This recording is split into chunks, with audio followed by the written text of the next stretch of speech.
Hi കൂട്ടുകാരെ, എല്ലാവർക്കും 3ാം ക്ലാസ്സിലെ പരിസര പഠനം ക്ലാസ്സിലേക്ക് സ്വാഗതം. മണ്ണിലൂടെ നടക്കാം എന്നുള്ള 8ാമത്തെ പാഠമാണ് നമ്മൾ പഠിച്ചുകൊണ്ടിരിക്കുന്നത്.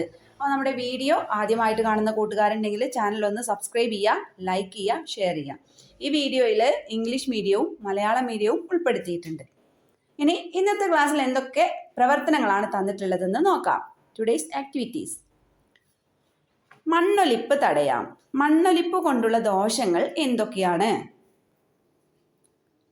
Prevention of soil erosion.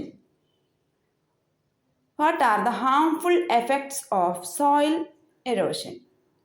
പട്ടിക തയ്യാറാക്കുക. മണ്ണൊലിപ്പിനുള്ള കാരണങ്ങളും മണ്ണൊലിപ്പ് എങ്ങനെ തടയാം എന്നുള്ള കാര്യങ്ങളും ഉൾക്കൊള്ളിച്ചൊരു പട്ടിക തയ്യാറാക്കാം. Complete the table. പരീക്ഷണക്കുറിപ്പ് തയ്യാറാക്കുക. മണ്ണിൽ ഒളിച്ചിരിക്കുന്ന വായു. The air present in soil. അപ്പോൾ മണ്ണൊലിപ്പ് കൊണ്ടുള്ള ദോഷങ്ങൾ എന്തൊക്കെയാണ്? മേൽമണ്ണ് ഒലിച്ചു പോകുന്നു, കൃഷി നശിക്കുന്നു, മലിനീകരണം ഉണ്ടാകുന്നു, മണ്ണിൻ്റെ ഫലഭൂയിഷ്ഠത ഇല്ലാതാകുന്നു. What are the harmful effects of soil erosion? Top soil is washed away, agriculture is destroyed, pollution, loss of fertility of soil. Next activity, പട്ടിക തയ്യാറാക്കുക. മണ്ണൊലിപ്പിനുള്ള കാരണങ്ങൾ. Reasons for soil erosion. വനനശീകരണം, ഡീഫോറസ്റ്റേഷൻ, കൃഷിയുടെ കുറവ്, lack of agriculture. രാസവളപ്രയോഗം. Usage of chemical fertilization, കെട്ടിടങ്ങളുടെ നിർമ്മാണം, കൺസ്ട്രക്ഷൻ ഓഫ് ബിൽഡിംഗ്. മണ്ണൊലിപ്പ് എങ്ങനെ തടയാം? How to prevent soil erosion.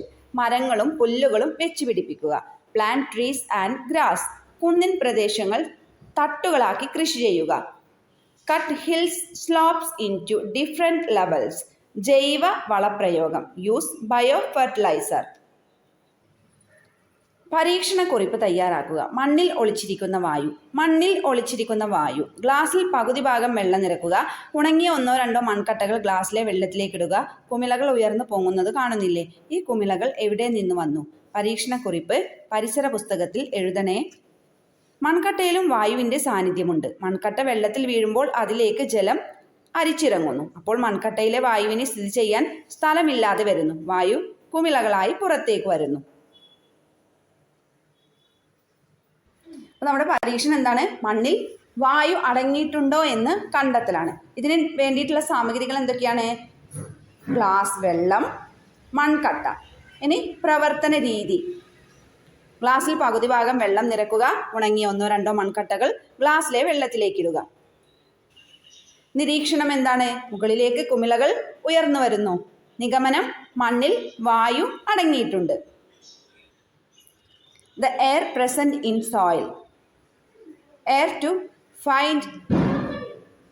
present in the soil. Materials required: water, mud blocks, glass. ഇനി പ്രൊസീജിയർ ആണ് പറയുന്നത്. Fill a glass half with water. Put 1 or 2 dry mud blocks into water in the glass. Observation. Can see the bubbles in the glass. Inference the air present in soil. അപ്പോൾ ഇന്നത്തെ ക്ലാസ്സിൽ ഇത്രയും activities ആണ് തന്നിട്ടുള്ളത്. കൂട്ടുകാർക്ക് എൻ്റെ video ഇഷ്ടമായ like ചെയ്യാനും ഷെയർ ചെയ്യാനും സബ്സ്ക്രൈബ് ചെയ്യാനും മറക്കരുത്. Thank you.